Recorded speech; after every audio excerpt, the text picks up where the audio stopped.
In the year 2075, this skyline will belong to the second richest country on Earth. Not the third, not the fifth where it sits today, the second. This is the story of how that happens and the strange, uncomfortable problem buried inside the good news. By 2075, India's economy is projected to be worth around $52 trillion. That would put it ahead of the United States, behind only China. And to be clear, this is not a fantasy.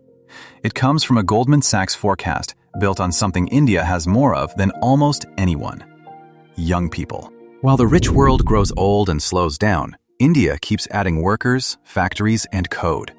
By 2075, only one country is bigger. But here's the part the headlines skip.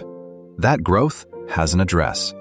The engine of future India isn't Mumbai or Bangalore. It's the crowded, fertile north.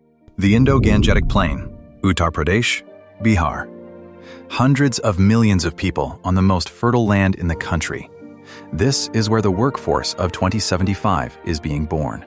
It is, by some measures, the most alive stretch of land on the planet. And that is exactly why it's the problem. Because the thing that makes this plain a perfect economic engine, heat, water, dense, humid air, is also the recipe for something the human body cannot survive. It's called the wet bulb temperature. Past about 35 degrees, sweat stops working. Your body can no longer cool itself, and in a few hours, even a healthy person in the shade can die. It's not the dry heat of a desert. It's wet heat, the kind that already makes an Indian summer afternoon feel like a held breath. Today, the Gangetic Plain brushes that danger line about one day a year. But under a high-emissions future, projections show those days multiplying. Not by a little, but by 100 times or more. Now, that's a scenario, not a prophecy.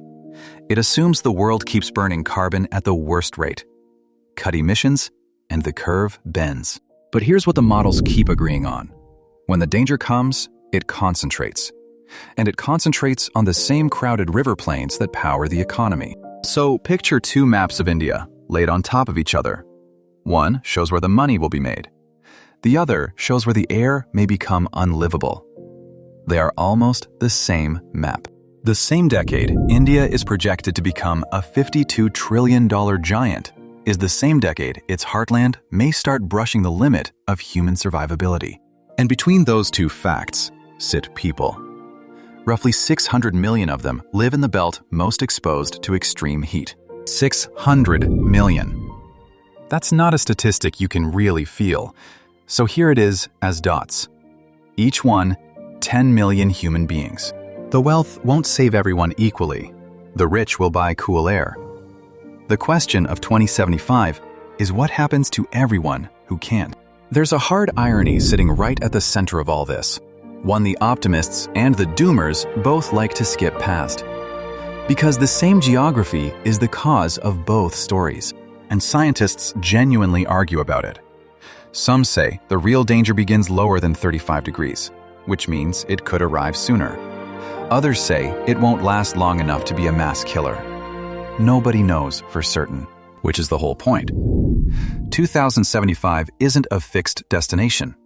It's a fork in the road, and we are standing at it right now. Down one path, cooler cities, shaded streets, clean power, water that's managed, and an India that gets rich and stays livable. Down the other, a record-breaking economy with a heart its own people struggle to breathe in. Same country, same decade, wildly different endings.